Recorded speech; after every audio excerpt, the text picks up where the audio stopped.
한국 24세 이하 축구대표팀이 2022 항저우 아시안게임 결승을 앞두고 있습니다. 이번 아시안게임 결승전 경기 편성 시간은 우리나라 사람들에게 매우 큰 화제입니다. 저녁 7시에 대만과 한국의 야구 결승전이 시작되고 8시 30분에 손흥민이 나선 토트넘과 루턴의 경기가 있기 때문입니다. 그리고 30분 뒤인 9시에 아시안게임 한국-일본 축구 결승전이 있습니다. 이번 아시안게임 축구 결승전은 해외 축구 팬들에게도 상당한 인기를 자랑하고 있습니다. 한국에 거주 중인 외국인들 또한 인터넷 사이트를 통해 직접 모여 응원하자는 글을 쓰고 있기도 한데요. 웰컴 코리아의 릴리아가 적은 해당 글 내용입니다. 한국이 항저우 아시안게임 남자축구 결승에 오른 한국 대표팀의 승전을 위해 수원 월드컵 경기장 주경기장을 개방해 시민응원전을 벌인다고 합니다.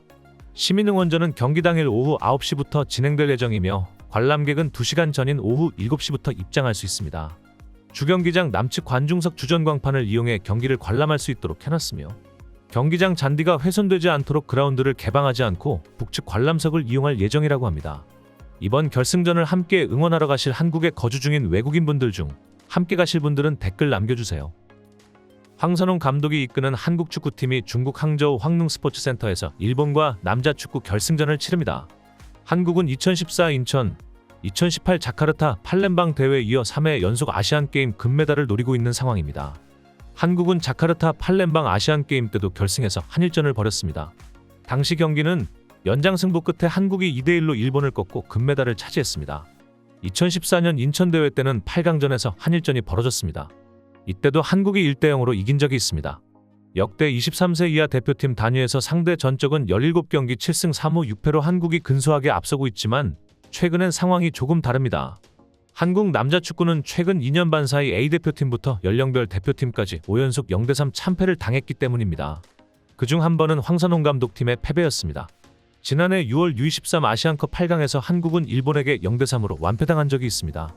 당시 대표팀엔 이강인, 홍현석, 조영욱 등 이번 대표팀의 주축 선수가 뛰었으나 일본은 당시 한국 선수들보다 2살 어린 U21 대표팀이 참가했습니다.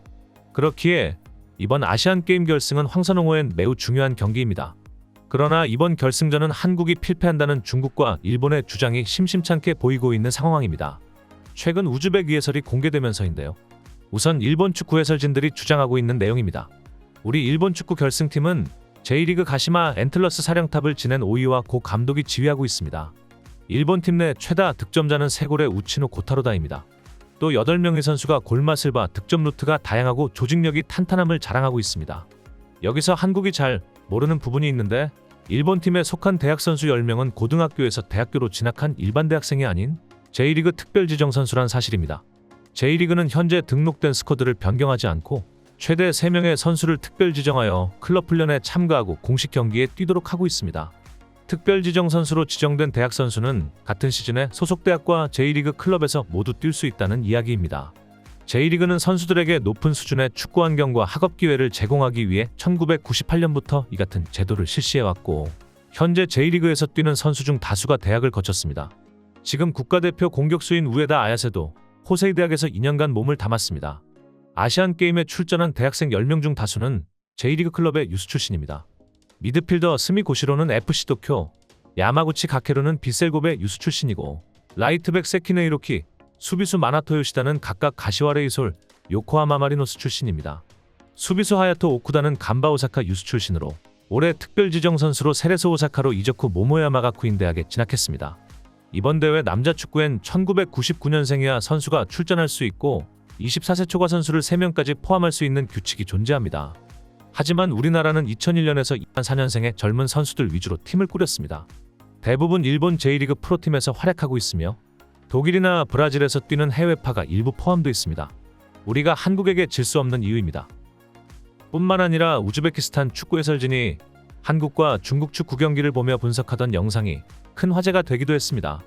해당 분석 영상이 공개되자 우즈베키스탄에선 한국의 우승이 비겁하다는 반응이 다수였지만 해외 팬들의 반응은 정반대였습니다. 이번 깡패 축구의 원인이 우즈벡의 잘못된 분석 때문이었다는 이야기가 대부분이었는데요. 해당 우즈벡 분석 영상 내용입니다. 이번에 있을 한국과의 경기를 위해 앞서 진행된 한국과 중국의 경기를 분석해봤습니다. 사실상 중국은 한국에게 큰 위협을 주지 못했고 전반전 추가 시간에 다이웨이준의 헤딩슛이 골대를 맞춘 게 전부였습니다. 볼 점유율 41% 대 59%, 슈팅 횟수 2대 14, 공격 횟수 89대 126 등 모든 면에서 한국에게 뒤진 것으로 나타났습니다. 중국은 비록 졌지만 중국의 경기력 자체는 나쁘지 않았습니다. 선수들이 과감하게 움직여서 좋은 모습을 보여줬습니다. 기본기가 너무 부족한 것이 중국의 치명적인 약점입니다. 공을 잡지 못하고 빼앗으면 잃어버리는 것은 단번에 해결될 수 있는 것이 아닙니다. 축구 경기는 기술뿐만 아니라 경기를 읽고 결정하는 능력도 중요합니다. 이런 능력은 훈련과 경험 축적을 통해 향상될 필요가 있습니다. 그에 비해 우리 우즈베키스탄 선수들은 매 경기마다 매우 높은 전술 소양과 호흡을 보여주고 있습니다.